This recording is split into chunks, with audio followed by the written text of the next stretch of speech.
Hi guys, my name's Ellie, welcome to my channel, and I probably look a lot like a video I filmed recently because I filmed it yesterday in the same very comfy faux sheepskin. It's so warm. It was a Christmas gift and I'm going to be wearing it around a lot. But I'm finally feeling like we should do this. This is the Bobbi Brown Infra-red eyeshadow. It looks like this.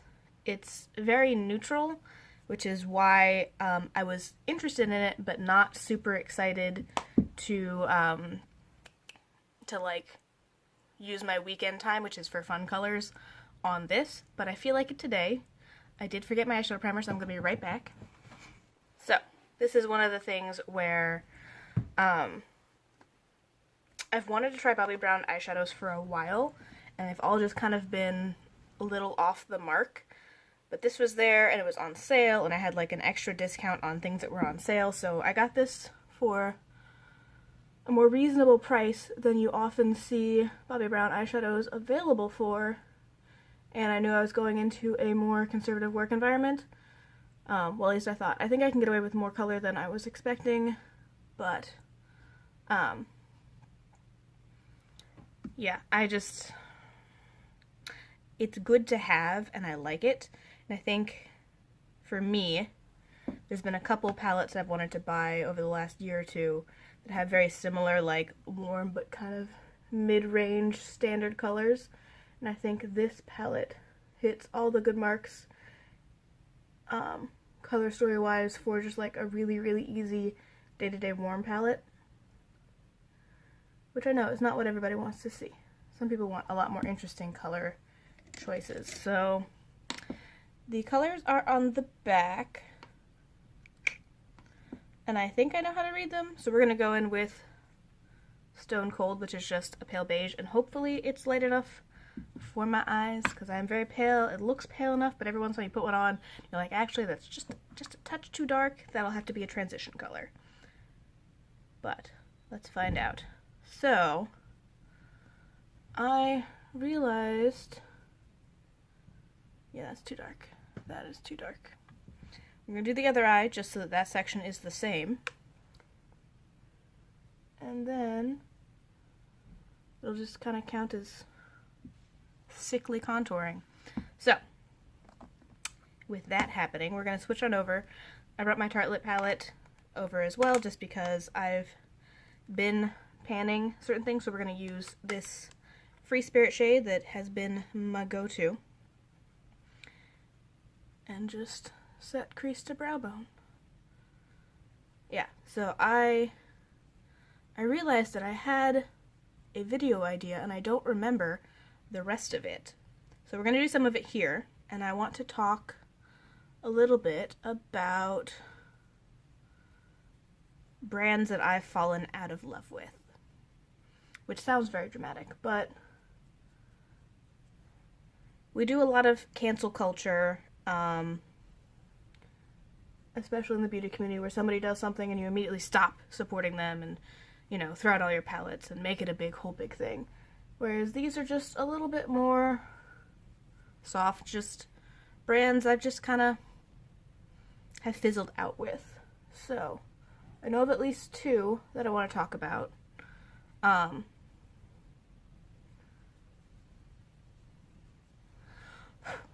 So that's there. I'm also going to take this little Bare Minerals pigment I've been using, which is a satiny, whitey beige that I've been using on my brow bone, and I'm going to take that same space.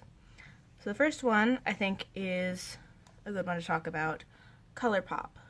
I remember first finding ColourPop and being so into it, and like finding all these different ways that I could, you know, pick up their shadows and try their formula, and then they came out with singles that were a powder, and I was just so into it.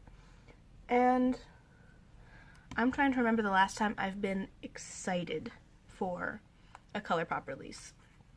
They release so much, like an unreasonable amount to keep up with. And if you really like a brand, you want to keep up with it. You want to buy the stuff. You want to be, you know, up on the trends and having it, and, you know, like, if the brand you like comes out with something new and you love the brand, often you'll pick up the thing even though you probably have something comparable in your selection, but it's fine. So I'm going to go back in with Stone Cold and just kind of add a little bit of depth to my crease, and I'm guessing this will also be something I mix with a lot of these shades. So yeah, this is, I never got that into transition colors. I generally just have crease colors that blend out. This is that old school, put something that's just like a shade darker than your skin in your crease. But you can see it really like defined that inner corner of my eye. Let's try Red Rock. We'll go a little dangerous. Anyway, ColourPop was one where they had stuff and they did, you know, I feel like they've really aggressively taken to, we're on social media, we can run our own stuff, we can run restocks, we can run collaborations 24/7 on a grueling release schedule. And it's a lot. Ooh, I like that. There's so much product coming out that you just can't. Even if they're all things that you would like or things that you're interested in, you can't buy that often from the same brand. Honestly, from all brands. You shouldn't be putting in a new order every 2 weeks to the same company and then also trying to like find enough product within the range to justify making a purchase. I'm gonna deepen it a little bit, but just kind of keep it a little softer. So yeah, these are blending really nicely. Yeah, you can't. A lot of people don't buy that often, don't have that much money to spend on either paying the shipping every 2 weeks, or buying enough to qualify for free shipping. And you don't need that many items. Like, that is way too much volume of product coming in. Like, you will be repurchasing before you even know if you like the stuff because it hasn't come here in the mail yet. It's a lot. I'm gonna take that same color on my lower lash line with this brush.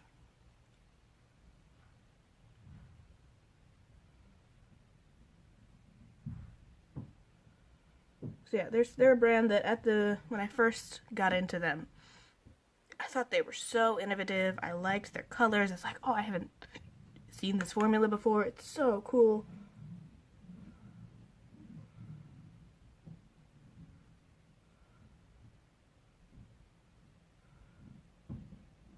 They had a ton of lipstick colors that I didn't know I needed. Spoiler, I didn't need them. I've also noticed a lot of their product shots really play up how different certain things are, but you can order things that look very, very similar and are very, very different and distinct on the website, and then you get them in hand and they all look the same. So I find that a little frustrating as well. I think we're gonna go into what are you? Solar Flame, this darker burgundy, and kind of deepen up my outer edge.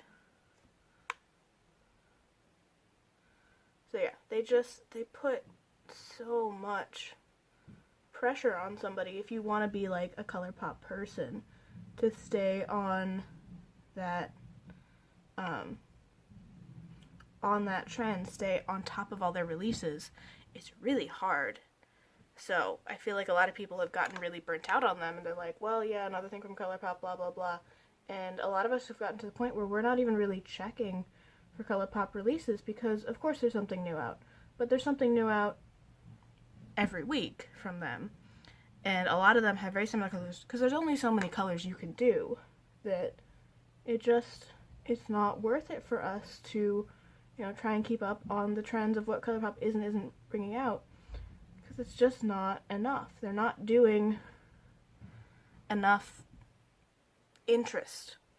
They're throwing volume and volume and volume at people, but what actually ends up there is kind of alright. It's alright. I'm going to take a little bit of that dark burgundy on a little brush and do my outer corner on the bottom.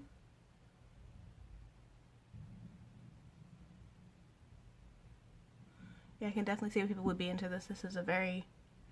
The color story is really nice so far. The blend is fantastic. They are a bit more of a sheer build-up formula. But that makes the blend really, really nice. I'm going to run over this bit a little bit. Oh yeah, that's just gorgeous looking. And then I want to take Infra-red. So this is labeled as a chrome metal shadow, but I want to see if I can show you guys that it has like a shift from like, yeah, it goes kind of like old gold over into like pink coppery back, and I want to see what that looks like on my eyes. So let's take a brush. So yeah, I feel like they've taken advantage of the fact that they can create so many different colors so quickly because they have a good lab setup, that they're not taking into account whether or not it's an interesting thing that we really need more of. Oh, that picks up so nicely. Oh.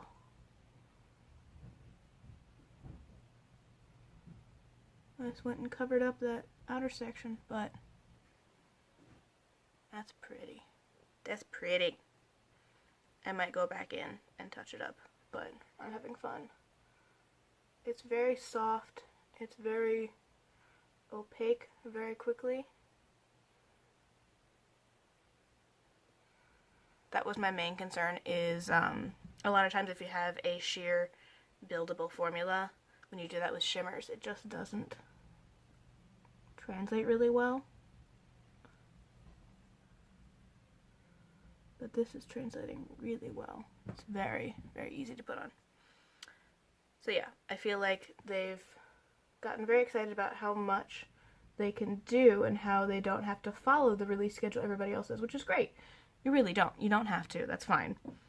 I'm going to take some of that dark color and just kind of re-deepen that outer section. Oof. Oof. I like it.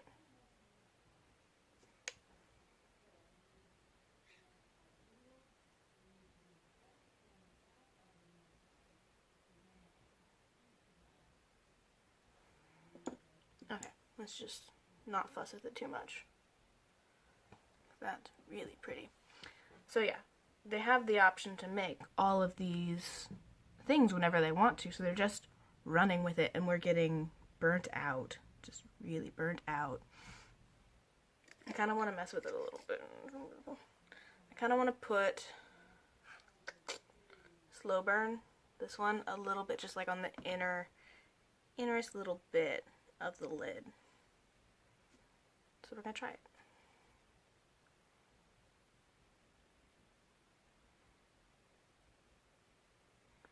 Well, it doesn't look like anything to you guys. It's a really subtle choice.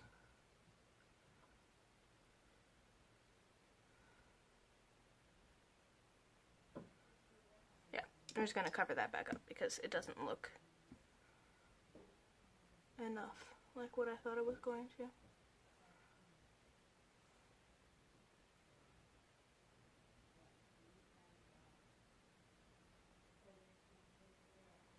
Oh, that's so pretty. And then you end up with the other side of things with a place like Makeup Geek, which has the option to be awesome, like really, really knock it out of the park, because it's just her. It's just her making whatever she wants. She's in charge of it. She's in charge of the releases. And I feel like for a while she was really on the trend. She was really keeping up with what's happening and creating products to go with it. And then it just kind of died. Like, she hasn't created... Sorry, I'm just playing around. This is Behind the Sun. So this one, I'm going to put it on my brow bone. Just kind of amp that up a little bit. It's pretty. She's just not really kept up with it. It's felt like she hasn't been interested in maintaining the brand.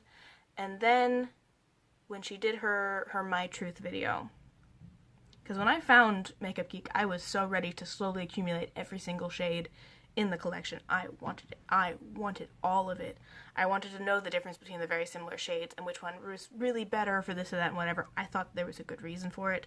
I was so ready to, like, get into it and slowly accumulate everything in Makeup Geek. And then she came up with face products, which was really cool. We were excited for that, and I was also into that. She came up with lips, which kind of flopped a little bit. And I feel like since that, she really just hasn't done anything interesting. She did the vivid pigments lately, but that was, again, behind the trend. That's something that a lot of brands had already done. It was not interesting. It was not unique.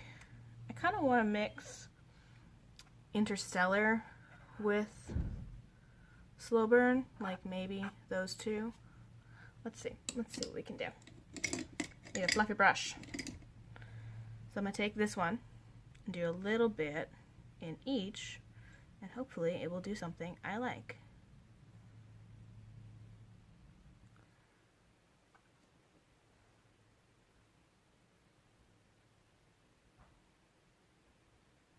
I don't dislike it, but it's not as interesting as I thought it was going to be.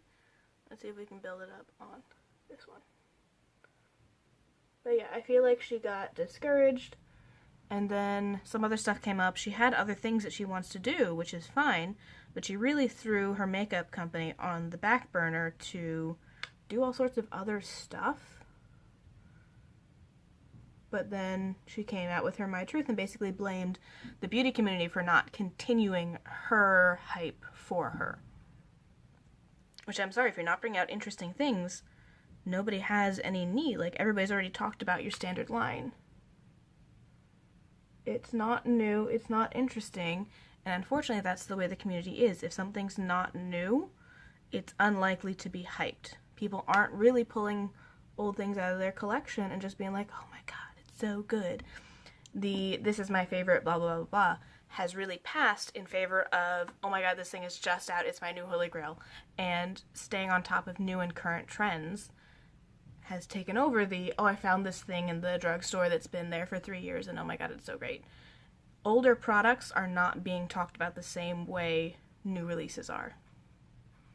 And if you're not releasing new products, there's a lot less incentive for influencers to pull your product out of their background and say, yeah, this is great, because it's not going to keep them on a PR list. It's not going to keep them getting the return that companies expect out of having their products mentioned.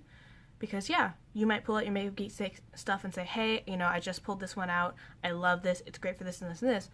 But because it's a product that's been around, a lot of people already have it. And then instead of going out and buying that product, like with a new release, people are just going to say, ooh, I should pull that out of my collection. And it doesn't bring any return for the companies, which means that the companies have no reason to get invested in that influencer, which means the influencer has a lot less incentive to pull out that older item and promote it.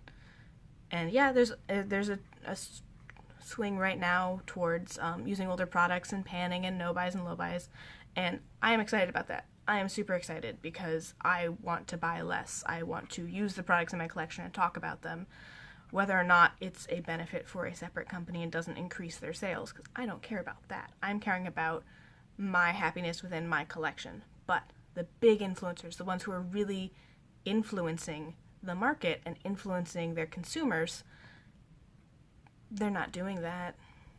They might buy less this year, but they're still going to mainly be focusing on newer products. There might be a couple videos being like, ooh, throwbacks and old favorites and this and that, but the majority is going to be following new releases. And if your company's not coming out with good new releases, it's not going to be super relevant. Just like Benefit. Nobody's really talking about Benefit because Benefit's not bringing out interesting new products. They've got some great standards, like their blushes, their mascaras, their brow products. They're great, and they were super hyped around the release. But people are still using them. They're fantastic, but they're not getting the same attention as if Benefit was bringing out newer items that had that same type of quality. Nobody's really talking about Benefit because Benefit's not bringing out anything new and interesting, despite the fact that a lot of their line is very solid products. And the things they have brought out have been not well received. The foundation, it had a horrible shade range, and that's not the culture we have anymore. We have a culture of expecting a wide and varied range where a lot of people, not everybody, but most people can find something for them in it. And that range just didn't hold up, so people didn't review it, or they reviewed it negatively, and it didn't bring anything good for them. So same thing with Marlena. She's currently reformulating or re-releasing some shades under different names, but I haven't seen anybody beyond my news channels talk about it. Nobody's excited. Nobody's like hyped up and be like, oh my gosh, I'm gonna throw in a Makeup Geek order and do this and that. Nobody's really doing that because she fizzled. ColourPop's fizzling. It's just for different reasons, but the same situation where you had these companies with this amazing following where people were so hyped for them and they just squandered it. ColourPop by doing too much, and Makeup Geek by not doing enough. So, those are two companies that I've fallen out of love with. I'm not opposed to ColourPop. I'm currently not purchasing from Makeup Geek because the way she is handling her lower sales and lower relevancy has really just rubbed me the wrong way. So, for now, we're done with Makeup Geek. Maybe she's going to come back, maybe she's going to do something better in the future and fix it, but as of right now, bye. ColourPop, like if I need a single, the wide range is fantastic. It means that if I want a really specific shade, I can probably find one in their range. That's good. But I'm not like keeping an eye on their releases. I'm not like itching to see what the next thing they do is. They're a brand I will browse if I need something, but not something that they're going to grab my attention currently. So yeah. Both brands I was really hyped for at the beginning and super loved and wanted to have all their things, and now it's just, okay. That was a bit of a downer, but my eye makeup is done, and I like it. Hopefully you can see what I was talking about now, because this is a very, like, naked heat type look, or, like, tart toasted type thing. Gorgeous, but you only really need one set of these colors, and I have them in Bobbi Brown, and I really like the formula so far. I'm going to finish the rest of my face, and I'll be back to show you what it looks like.